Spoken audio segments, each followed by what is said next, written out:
It's time for our daily dose of Cope, and we have Suko, the black cat, at the correspondence desk. And the face that she's about to eat says, "I thought you were going to make America great for me. What about me? Me!" Oh my God. MAGA is heated. We got so many stories to get to. Let's just jump into it. Someone posted in the Leopards Ate My Face saying, Republican uncle who owns a landscaping company in Illinois complaining about ICE hurting his business. He has to add the classic blaming Biden for all of Trump's policies. Let's look at these text messages. All right, so D is talking to his uncle UP saying, "I see in the papers ICE is raiding landscapers looking for illegals. You had any masked agents stop by yet checking for papers?" And then the uncle says, "ICE is all over. My guys are nervous. Had my guy stay home a couple of days. 20 ICE agents on my street."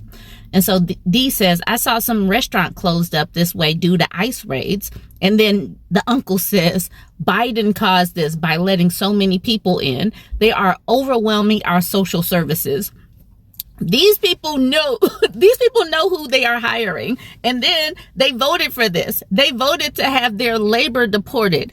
And then they want to blame Biden. Not their vote, not MAGA, not Trump. They want to blame Biden. So this is what has a lot of MAGA up in arms. The ranchers are mad. The farmers are mad. The regular MAGA that can actually think are mad. So Trump says we'll buy Argentine beef, and he's also bailing out Argentina. And Thomas Massey, who is already on the bad side of Donald Trump, is saying, "This is not America first. We don't need the U.S. flooded with beef from Argentina. After our cattle ranchers have taken a beating over the last several years, bring back country of origin labels, buy direct from an American farmer, pass the Prime Act, America First, and MAGA." So just remember, this whole Argentina thing is what got them so heated. Now let's look at all of the compilations from More Motivation. He really gives it to us. So we got this, how it started, how it continued, how it's going. So this is about the National Cattlemen's Beef Association. So let's go ahead and look at this. How it started. Cattle producers congratulate President-elect Trump for his decisive victory. So that is from November 6th. I'm not going to read all of that. They're like, yay, let's go Trump. How it continued. This is June 2026, so not too long ago. So the National Cattlemen's Beef Association, this is their Twitter page, says, "Thank you, President Trump. America's farmers and ranchers stand with you to pass the one big beautiful BS of a bill." Now let's fast forward to today. This is what the National Cattlemen's Beef Association is saying. Donald Trump, White House, cattlemen and women cannot stand behind President Trump while he undercuts the future of family farmers and ranchers by importing Argentinian beef. It is imperative that POTUS and Secretary Rollins let cattle markets work without interference. If the administration is truly an ally of Americans' cattle producers, we call on him to abandon this effort to manipulate markets and focus instead on completing the promised New World screwworm facility in Texas. Make additional investments that protect the domestic cattle herd from foreign animal diseases such as FDM, and address regulatory burdens such as delisting of the gray wolf and addressing the scourge of black vultures. I know that that's what we're supposed to be addressing, but y'all know that this man does not read. He doesn't get into the details of things. These people are piping hot mad, though. Now we have Millman. Millman says, "How easy is it to dupe these people into embarrassing themselves trying to make Trump look like the crook when we know that for the last 4 years, Kamala has been robbing these poor individuals blind, but yet they embarrass themselves. I feel sorry for them come election day." Now, let's fast forward. Yesterday, he says, "POTUS, you were elected by people like me who voted for you because we believe in you. As a farmer, it's an insult to a point that helping other nations before ours. I would like to know more of why you're doing it. We are the ones who elected you. We deserve an answer." He's a crook. You sitting up here talking about Kamala is robbing people, but Donald Trump has been a con man, fraudster, felon, and y'all voted for this. All right, now we got Ali. Ali said back in May 2025, so just a little while ago, he says, I'm good with my present situation. I'm proud of my president. I'm proud to be an American where at least I know I'm free. All right, he says, all those complaining about Trump and America can just leave. Now, let's fast forward to yesterday. He says, I thought you weren't going to touch Social Security or Medicaid. I'm below poverty. I'm below poverty level as it is. I'm just trying to get by. I voted for you. I trusted you. Why? So we got Medicaid MAGA. We got poor MAGA. Oh my God, these people are dumb. Now we have Dinesh D'Souza, Indian conservative from India. He was born and raised in India. He says, America is also our home. We live here under the laws that we made. Didn't Biden and the Democrats ignore those laws, tear down the walls, and let millions of home invaders in? Where were you when all that was happening? And so he's making this statement, and it's just like, but you came here. You're brown. Like, why do these people, these brown MAGAs really irk my nerves? Because you came here, you didn't build anything. You live here, but what laws did you make? You came here. So Dinesh D'Souza was commenting on Joe Walsh's post saying, no president should be able to do what Trump is doing to the White House right now.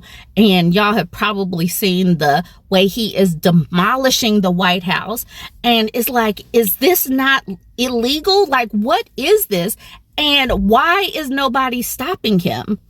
Now we have somebody named Ribbard. He's responding to Dinesh D'Souza. I don't know if this person is a troll or what, but this is kind of harsh. He says, you're Indian, you made nothing, you are nothing and devoid of creation. Your ilk has been a race of slaves for hundreds of years, and even after being given a chance, you prove what worth you are, devoid of actual thought. Your existence causes me disgust. Jesus. Whew, that's harsh. I had to ask Google, where is this dude from? So it says he was born in Bombay, India in 1961. He grew up middle class. Looks like his family were Roman Catholic. So there he is. He was born in India and he came here as a teenager. So after his formative years, he arrived here in 1978. So he's sitting up here saying, this is our home. Those people are different. These immigrants came here, they pull up the freaking ladder so that the other people can't come here. I cannot stand these people who immigrated here and think that they're better than people. Another tweet from Dinesh saying, in a career spanning 40 years, I have never encountered this type of rhetoric. The right never used to talk like this. So who on our side has legitimized this type of vile degradation? It's a question worth thinking about. So he's like, where did this bigotry come from? It's been there, but they thought that they were adjacent, white adjacent, and that they were going to be able to escape the racism. Assistant Attorney General Harmeet says, experiencing the same lately. These Indian MAGA people are getting the racism that the right has helped cultivate this whole time. Other people have been sounding the alarms, but they just thought that we were triggered woke people. Now, here this woman is, the Assistant Attorney General, talking about the Voting Rights Acts that the Supreme Court is gutting. They are gutting this, and these brown people are responsible. The people that voted MAGA and are non-white are responsible. The people that sat at home, the people that did the third-party protest votes, they are sitting up here gutting all of the rights that civil rights people march for, that feminists tried to get for us. These people are gutting everything. That pissed me off, obviously. But I went over to Donald Trump's Lie Social page. He's still talking about tariffs. He's talking about ranchers. This is one of his posts from this morning.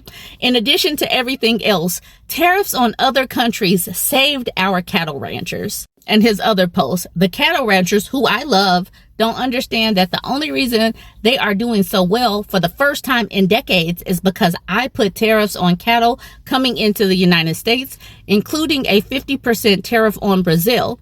If it weren't for me, they would be doing just as they've done for the past 20 years. Terrible.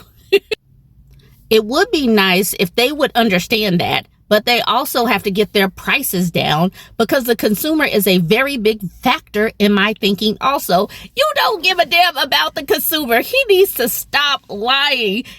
There are all kind of deals, shady deals going on in the background. He don't give a damn about nobody. All right, y'all, that's the end of this. I am enjoying these MAGA tears. Yes, I do know and understand that this hurts us all, but I love that the people that voted for this are getting screwed. Join the conversation. Let me know what you think. Like, comment, and share. I'm about to piss off a lot of people, but I'm okay with it. Christianity took your SNAP benefits. Christianity took your Medicaid. Christianity took your right away to choose what you do and do not do with your own body. Christianity fired over 300,000 black women. Christianity made it harder for you to protest against Izzy. Christianity is trying to make it harder for you to worship who you want and how you want. Christianity right now is telling people that it was okay to own people and it was nothing wrong with it. That slavery was okay. Christianity is telling people right now that they should be happy that their ancestors were slaves so they could live in America right now. And y'all mad at Dante Kyle? Y'all mad at Dante Kyle for real. Y'all mad at him for saying that Christianity is getting in the way of shit, and it is. Right now, this government is using Christianity to do the most heinous shit in this country. And y'all mad that we recognize that shit? I denounce Christianity in all its full forms. Because whatever y'all thought it was, it damn sure ain't. And it's time for y'all to pick another side. Y'all so stuck on the fucking religion, y'all lost the goddamn plot. I don't need to be a fucking Christian to worship God. I don't need to be a fucking Christian to be a good person. I don't need to be a Christian to know right from wrong. But obviously y'all slave to the fucking masters. Cause y'all need Christianity in order to fucking breathe. Instead of Jesus. Stupids.